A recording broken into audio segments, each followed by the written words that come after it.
সহবাস করে বীর্যপাত করা, বাইরে বীর্যপাত করা, এ উদ্দেশ্যে যাতে করে গর্ভধারণ না করে। এটি ছিল সেই যুগে, কেউ যদি বাচ্চা না নিতে চায় তাহলে একটা পন্থা। আজকাল নতুন নতুন মেলা পন্থা তৈরি হয়েছে, যারা বাচ্চা নিতে চায় না তাদের, কেউ তো স্থায়ীভাবে নিতে চায় না, কেউ কয়েকটা নিয়েছে আর জীবনেও নেব না, আর কেউ হয়তো শারীরিক দিক থেকে দেখে যে ঘন ঘন বাচ্চা হয়ে গেলে অসুবিধা হচ্ছে, যার ফলে একটু ফাঁক দেওয়ার জন্য বিভিন্ন অবস্থা রয়েছে। ইনশাআল্লাহ তাআলা সংক্ষেপে বিষয়টা উল্লেখ করব শেষে, হাদিসগুলির আলোচনা শেষ হলে। আজল, তাহলে বুঝতে হবে আজল কাকে বলা হয়। ফাকালা রাসূলুল্লাহ সাল্লাল্লাহু আলাইহি ওয়াসাল্লাম, যখন সাহাবারা জিজ্ঞেস করলেন যে আমরা আজল করতে পারবো কি পারবো না, সহবাস করে বাইরে আমরা বীর্যপাত করতে পারবো কি পারবো না যাতে বাচ্চা না ধরে যায়, নবী সাল্লাল্লাহু আলাইহি ওয়াসাল্লাম বলে যালিকাল ওয়াদুল খাফি, এটা হচ্ছে গোপনে জীবন্ত দাফন করা বা প্রথিত করা। গোপনে বাচ্চাদের, সন্তানদের কি করা? জীবন্ত দাফন করা।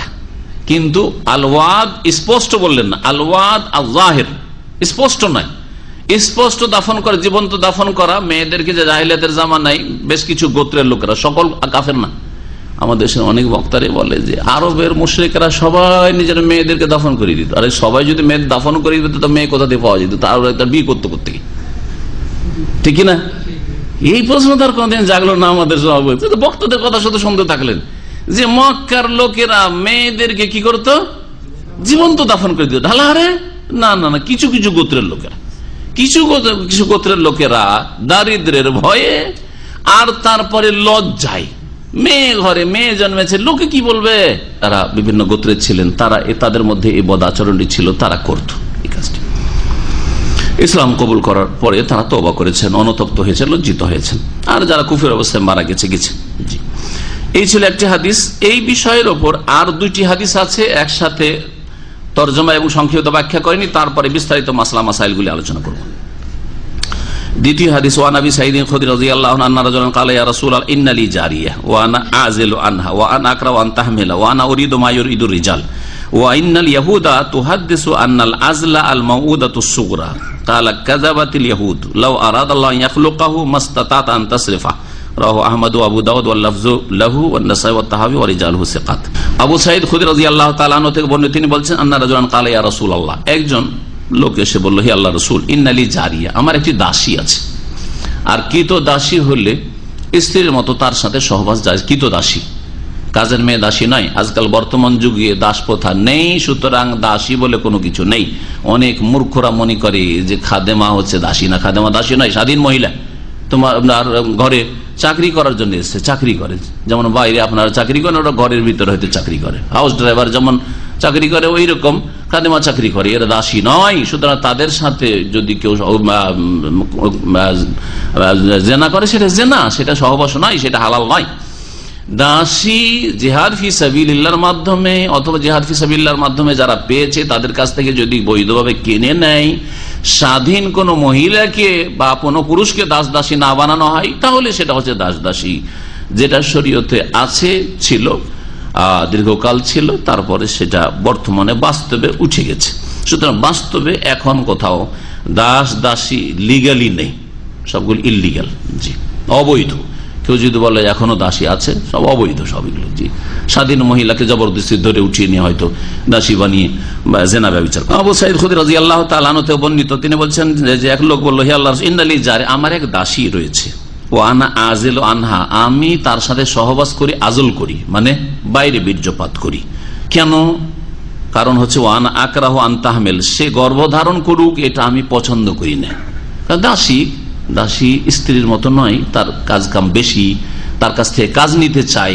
সুতরাং আমি চাই না যে আমার দাসীটা গর্ভধারণ করে, গর্ভধারণ করলে বাচ্চা নিয়ে ব্যস্ত হয়ে যাবে, তখন সংসারে আরো যে কাজকর্ম রয়েছে সেগুলো কাজ বেশি করতে পারবে না। চাই না যে আমার দাসীটা কি হোক, গর্ভধারণ করুক। এই জন্য আমি বাইরে বীর্যপাত করতে চাইছি। ওয়া আনা উরিদু মা উরিদুর রিজাল, আর আমি তার সাথে সহবাস করতে চাই যেমন অন্য পুরুষরা চায়। কারণ পুরুষের প্রয়োজন রয়েছে, স্ত্রী যেমন প্রয়োজন রয়েছে, দাসীর প্রয়োজন, দাসীর সাথে আমি মেলামেশা করতে চাই। ওয়া আনা উরিদু মা ইউরিদুর রিজাল, আর আমি চাই যা অন্য পুরুষরা চাই, মানে তার সাথে সহবাস করতে চাই, আর গর্ভ যেন না ধারণ করে, এটাও আমি চাই। উদ্দেশ্য কি তার? যে আমি কি আজল করতে পারবো, বাইরে বীর্যপাত করতে পারবো সহবাস করে? ওয়াইনাল ইয়াহুদা তুহাদ্দিসু, কিন্তু ইহুদিরা বলছে যে না, এটা চলবে না। আন্নাল আজলা আল মাউদাতুস সুগরা, আজল করা হচ্ছে ছোট ধরনের জীবন্ত দাফন করা, ছোট ধরনের জীবন্ত দাফন করা। কালা নবী সাল্লাল্লাহু আলাইহি ওয়াসাল্লাম উত্তরে বললেন, কাযাবাতিল ইয়াহুদ, ইহুদিরা মিথ্যা বলেছে। ইহুদিরা যে বলেছে যে এটা ছোট ধরনের জীবন্ত দাফন করা, এই কথাটি মিথ্যে কথা। কারণ লাউ আরাদাল্লাহু আন ইয়াখলুকাহু, আল্লাহ যদি চান যে কোন ছেলে মেয়েকে সৃষ্টি করবে, কোন মানুষকে সৃষ্টি করবে, আর বাপ মা যদি চায় যে আমি আসতে দেব না, ক্ষমতা নেই, ক্ষমতা নেই যে বাধা দেবে। লাউ আরাদাল্লাহু আন ইয়াখলুক, আল্লাহ যদি চান যে কোন কাউকে সৃষ্টি করবে, মাস্তাতাত আন তাসরিফাহু, তাহলে তুমি সেটাকে রদ করতে পারবে না, ফিরাতে পারবে না, সেটাকে তুমি খণ্ডন করতে পারবে না। হাদিস ইমাম আহমদ বর্ণনা করেছেন, আবু দাউদ বর্ণনা করেছেন, ওয়াল্লাফজুল্লাহু, আবু দাউদের বাক্য রয়েছে, নাসাইতে রয়েছে, ইমাম তাহাবি তার কিতাব বর্ণনা করেছেন, হাদিসের কিতাব রয়েছে তার, ওয়া রিজালুহু সিকাত, আর এর বর্ণনাকারীরা সবাই নির্ভরযোগ্য। হাদিস হচ্ছে সহিহ, আগের হাদিসটি সহিহ মুসলিমের ছিল। তৃতীয় একটি হাদিস আজল সম্পর্কে রয়েছে, তারপর ইনশাআল্লাহ বিস্তারিত আলোচনা করব। জাবের রাদিয়াল্লাহু তাআলা আনহু বর্ণিত, তিনি বলেন, কুন্না নাজিলু আলা আহদি রাসূলিল্লাহ সাল্লাল্লাহু আলাইহি ওয়াসাল্লাম, আমরা রাসূলুল্লাহ সাল্লাল্লাহু আলাইহি ওয়াসাল্লামের আমলে আজল করতাম, সহবাস করে কি করতাম? বাইরে বীর্যপাত করতাম। এই কথা বলছেন না যে দাসীর সাথে, তার স্ত্রীর সাথেও তারা এরকম করতো, স্ত্রীর সাথে সহবাস করে বীর্যপাতটা বাইরে করতো। ওয়াল কোরআনও ইয়ানজুলু, যেই সময় আমরা আজল করতাম, যেই যুগে নবী সাল্লাল্লাহু আলাইহি ওয়াসাল্লামের যুগে, সেই যুগে কোরআন অবতীর্ণ হইত। এই কথা কেন বললেন?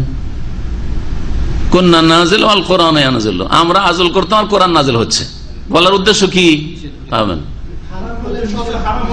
যদি এটা গুনার কাজ হইতো বা নিষিদ্ধ হতো, তাহলে কোরআন নাজিল হচ্ছে, আল্লাহ কোরআনে আয়াত নাজিল করে দিতেন, নবী বেঁচে আছেন, যে এটা হারাম, তোমার উম্মতেরা করছে, সাহাবী সাথীরা সঙ্গীরা করছে, নিষেধ করো তাদেরকে, ঠিক না?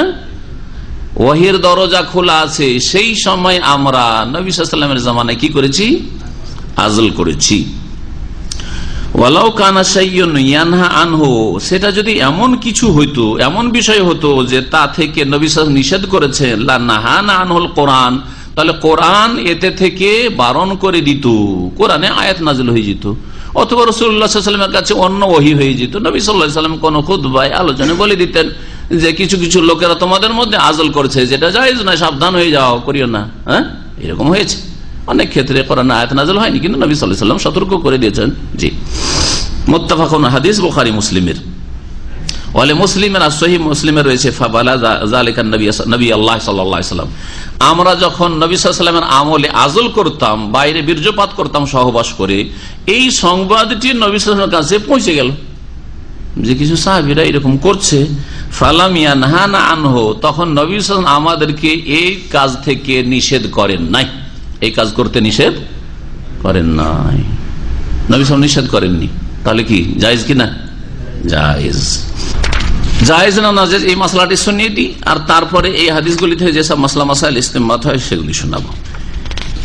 আজল করা, স্ত্রীর সাথে সহবাস করে বাইরে বীর্যপাত করা জায়েজ কিনা, এই বিষয়ে দুটি মত রয়েছে। তিনজন ইমাম, ইমাম আবু হানিফা রাহিমাহুল্লাহ, ইমাম শাফি রাহিমাহুল্লাহ, ইমাম মালিক রাহিমাহুল্লাহ বলছেন যে আজল করা জায়েজ, বিনা কোনো শর্তে জায়েজ। স্ত্রী অনুমতি দিক আর নাই দিক, স্ত্রী বলুক আর নাই বলুক, স্ত্রীকে জিজ্ঞাসা করার কোনো প্রয়োজন নেই, আজল করা জায়েজ রয়েছে। বলছেন যে হাদিসগুলি এখন আলোচনা আসলে, এরকম বেশ কিছু হাদিস রয়েছে যে হাদিসগুলি জায়েজ স্পষ্ট করে, সেই হাদিস আমল করে আজল করা জায়েজ। ইমাম আহমদ রহমতুল্লাহ আলাইহি বলছেন যে আজল করা আসল হচ্ছে যে না জায়েজ, হারাম, তবে স্ত্রী যদি অনুমতি দেয়, স্ত্রী যদি অনুমতি, ইল্লা ইযা আযানাতি যাওজাতুল মুশারিকাতুল লিযাওজি ফিল লাযযাতি ওয়াল ওয়ালাদ, কারণ স্ত্রীর দুটি অধিকার রয়েছে, একটি সন্তান নেওয়ার অধিকার, যেমন আপনি স্বামী, আপনার ছেলে মেয়ে নেওয়ার অধিকার রয়েছে, তেমনি আপনার স্ত্রীর ছেলে মেয়ে নেওয়ার অধিকার রয়েছে। অনেকেই যারা দুটো তিনটা বিয়ে করে বা বয়স একটু বেশি হয়ে বিয়ে করেছে, একটা দ্বিতীয় বিয়ে, তৃতীয় বিয়ে, ভাবছে যে আগের স্ত্রী থেকে তো বাচ্চা ছেলে মেয়ে যথেষ্ট আছে, এখন এটাকে এমনি রাখি, শুধু বাচ্চা কাচ্চা নেব না, আর এইটাকে রাখি নিজের সম্ভোগের জন্য। সম্ভোগের জন্য হইতে পারে না, পারে না। এই ক্ষেত্রে ন্যায্য অধিকার রয়েছে এই স্ত্রীরও যে আমি তোমাকে বিয়ে করেছি শুধু তোমার সাথে এই সব ফুর্তি আমোদ ফুর্তির জন্য, না বাচ্চা নেব, আমি বাচ্চা নেব, অধিকার রয়েছে। ইমাম আহমদ রহমতুল্লাহ বলছেন, স্ত্রী যদি অনুমতি না দেয় আজল করার, বাইরে বীর্যপাত করার, তাহলে স্বামীর জন্য আজল করা হারাম। এই একটা ছেলে মেয়ে নেওয়ার অধিকার স্ত্রীর, আর আরেকটা হচ্ছে সম্ভোগের অধিকার। পূর্ণ যেমন সম্ভোগের অধিকার স্বামীর রয়েছে, তেমনি পূর্ণ সম্ভোগের অধিকার স্ত্রীর রয়েছে। আজল বাইরে যদি বীর্যপাত করা হয় তো পুরোপুরি তৃপ্তি লাভ নাও হইতে পারে, পুরোপুরি তৃপ্তি লাভ না হইতে পারে, আর এটাই সম্ভাবনা বেশি। যার ফলে যতক্ষণ পর্যন্ত স্ত্রী অনুমতি না দিচ্ছে, স্ত্রীর অনুমতি দেওয়া মানে তার হক থেকে সে কি করছে, ডিসকাউন্ট করছে, যে অসুবিধা নেই, তখন জায়েজ হবে। জি, আল্লাহু আলাম।